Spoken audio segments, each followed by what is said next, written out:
नमस्कार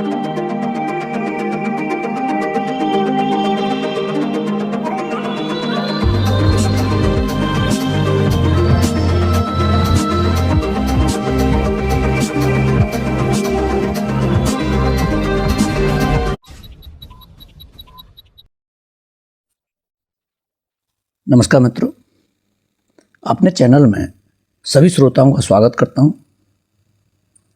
आज की प्रस्तुति में हम शुरुआत कर रहे हैं हिंदी भाषा और उसके संबंधित विषय पर।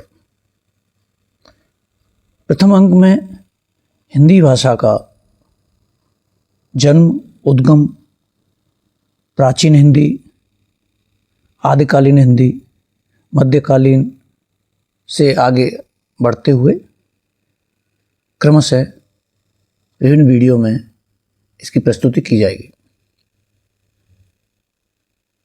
हिंदी शब्द की व्युत्पत्ति भारत के उत्तर पश्चिम में प्रवहमान सिंधु नदी से संबंधित है।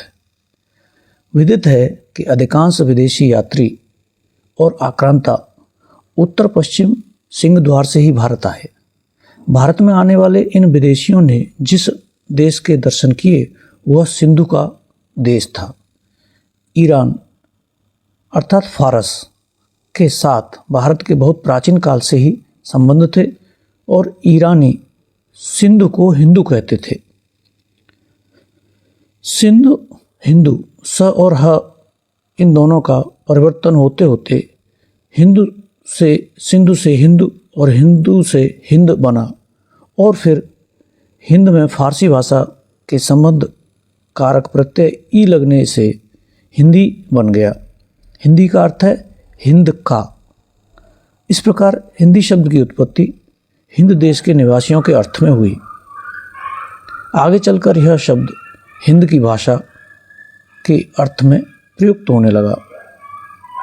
उपयुक्त बातों से तीन बातें सामने आती हैं। हिंदी शब्द का विकास कई चरणों में हुआ। सिंधु, हिंदू, हिंद, हिंद धन ई अर्थात हिंदी।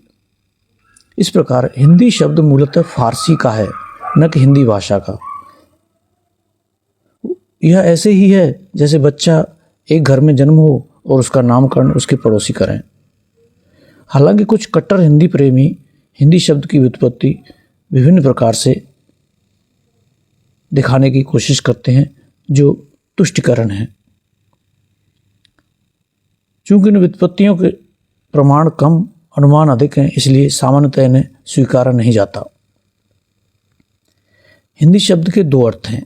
हिंद देश के निवासी, यथा इकबाल ने कहा, हिंदी हैं हम, वतन है हिंदुस्तान हमारा, और हिंद की भाषा। हाँ, यह बात अलग है कि यह शब्द इन दो आरंभिक अर्थों से पृथक हो गया है। इस देश के निवासियों को अब कोई हिंदी नहीं कहता, बल्कि भारतवासी, हिंदुस्तानी आदि कहते हैं। प्रारंभ में हिंदी कहने का मतलब था भारतीय या भारतवासी। इस देश की व्यापक भाषा के अर्थ में ही अब हिंदी का प्रयोग नहीं होता, क्योंकि भारत में अनेक भाषाएं हैं जो सब हिंदी नहीं कहलाती। बेशक ये सभी हिंद की भाषा हैं, लेकिन केवल हिंदी नहीं है। उन्हें हम पंजाबी, बांग्ला, असमिया, उड़िया, मराठी, तेलुगु, तमिल, कन्नड़ आदि भाषाओं से भी जानते हैं। इसलिए हिंद की इन सब भाषाओं को हिंदी शब्द का प्रयोग नहीं किया जाता। मध्य देशीय भाषा परंपरा की विशिष्ट उत्तराधिकारिणी होने के कारण हिंदी का स्थान आधुनिक भारतीय आर्य भाषाओं में सर्वोपर है। प्राचीन हिंदी से अभिप्राय है अपभ्रंश, अवहट्ठ के बाद की भाषा।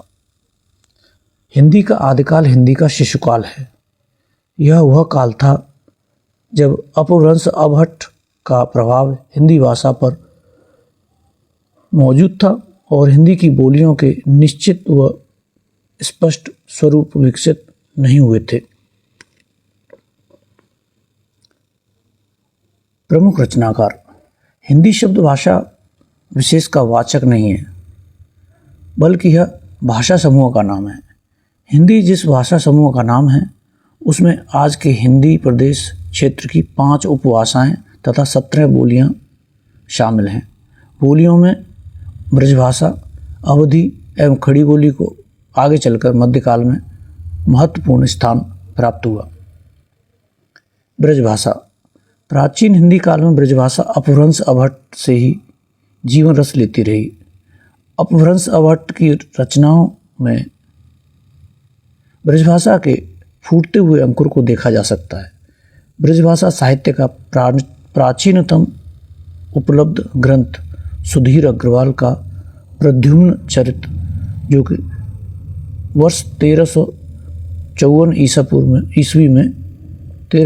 ईस्वी में है। अवधी। अवधी की पहली कृति मुल्ला दाऊद की चंदायन या लोर कहा, जो कि 1370 ईस्वी मानी जाती है। इसके उपरांत अवधी भाषा के साहित्य का उत्तरोत्तर विकास होता गया। खड़ी बोली। प्राचीन हिंदी काल में रचित खड़ी बोली साहित्य में खड़ी बोली के आरंभिक प्रयोगों से उसके आदि रूप या बीज रूप का आभास मिलता है। खड़ी बोली का आदिकालीन रूप सरहपा, आदि सिद्धों, गोरखनाथ, आदि नाथों, अमीर खुसरो जैसे सूफियों, जयदेव, नामदेव, रामानंद आदि संतों की रचनाओं में उपलब्ध है। इन रचनाओं में हमें अपभ्रंश अभट्ट से निकलती हुई खड़ी बोली स्पष्टतः दिखाई देती है। मध्यकालीन हिंदी। मध्यकाल में हिंदी का स्वरूप स्पष्ट हो गया तथा उसकी प्रमुख बोलियां विकसित हो गईं। इस काल में भाषा के 3 रूप निखर कर सामने आए: ब्रजभाषा, अवधी और खड़ी बोली।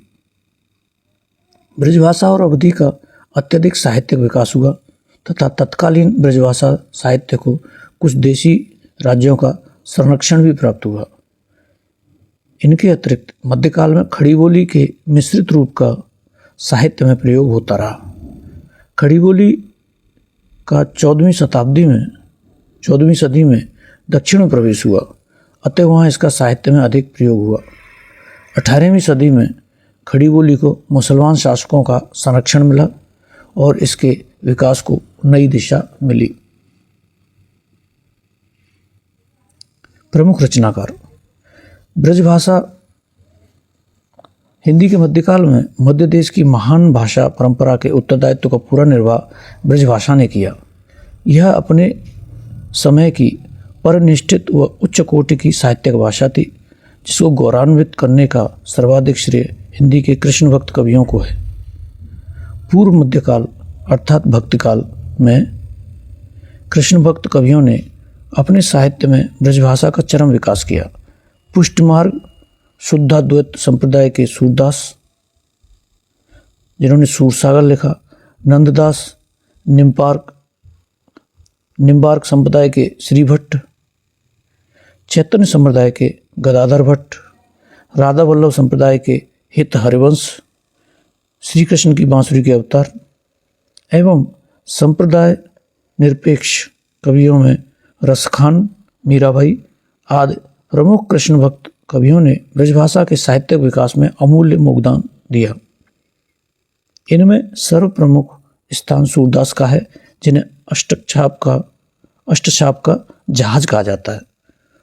उत्तर मध्यकाल अर्थात रीतकाल में अनेक आचार्यों और कवियों ने ब्रजभाषा में लाक्षणिक एवं रीत ग्रंथ लिखकर ब्रजभाषा के साहित्य को समृद्ध किया।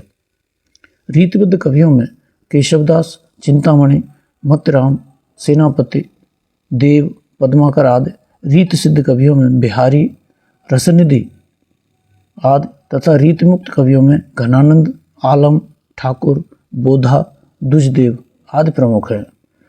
ब्रजबुली। बंगाल में कृष्ण भक्त कवियों द्वारा प्रचारित भाषा का नाम ब्रजबुली कहा। अवधी को साहित्यिक भाषा के रूप में प्रतिष्ठित करने का श्रेय सूफी प्रेम मार्गीय कवियों को है।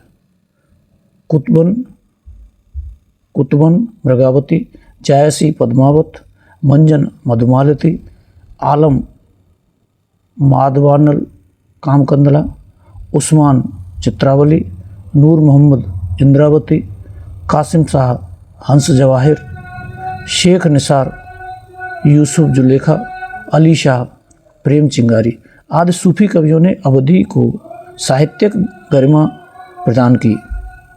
इनमें सर्वप्रथम जायसी थे।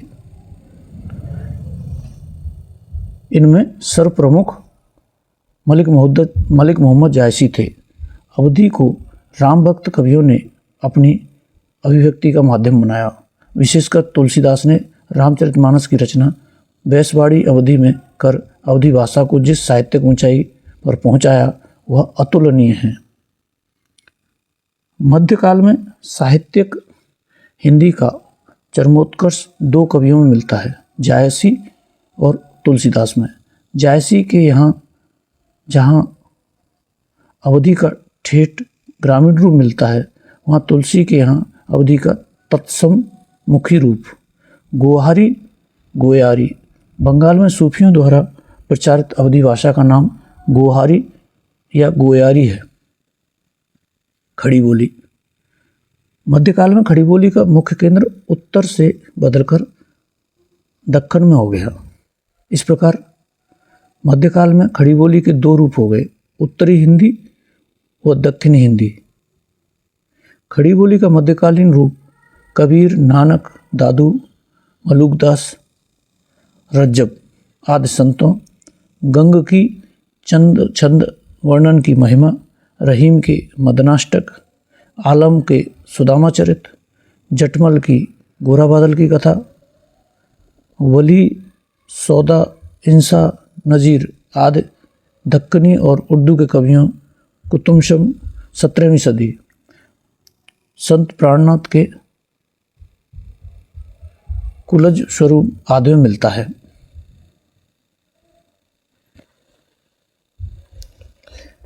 आधुनिक कालीन हिंदी के आधुनिक काल तक आते आते ब्रजभाषा जनभाषा से काफ़ी दूर हट चुकी थी और अवधी ने तो बहुत पहले ही साहित्य से मुंह मोड़ लिया था। 19वीं सदी के मध्य तक अंग्रेजी सत्ता का महत्तम विस्तार भारत में हो चुका था। इस राजनीतिक परिवर्तन का प्रभाव मध्य देश की भाषा हिंदी पर भी पड़ा। नवीन राजनीतिक परिस्थितियों ने खड़ी बोली को प्रोत्साहन प्रदान किया। जब ब्रजभाषा और अवधी का साहित्यिक रूप जनभाषा से दूर हो गया, तब उनका स्थान खड़ी बोली धीरे धीरे लेने लगी। अंग्रेजी सरकार ने भी इसका प्रयोग आरंभ कर दिया।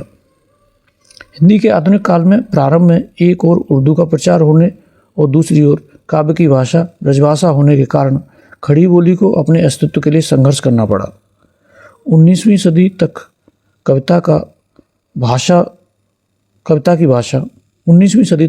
भाषा ब्रजभाषा और गद्य की भाषा खड़ी बोली रही। 20वीं सदी के आते आते खड़ी बोली गद्य पद्य दोनों की साहित्यिक भाषा बन गई। इस युग में खड़ी बोली को प्रतिष्ठित करने में विभिन्न धार्मिक, सामाजिक व राजनीतिक आंदोलनों ने बड़ी सहायता की। फलतः खड़ी बोली साहित्य को सर्वप्रमुख भाषा बन गई। खड़ी बोली को हम विभिन्न युगों में बांटते हुए अध्ययन करेंगे। यह अगले वीडियो में प्रस्तुत किया जाएगा। धन्यवाद।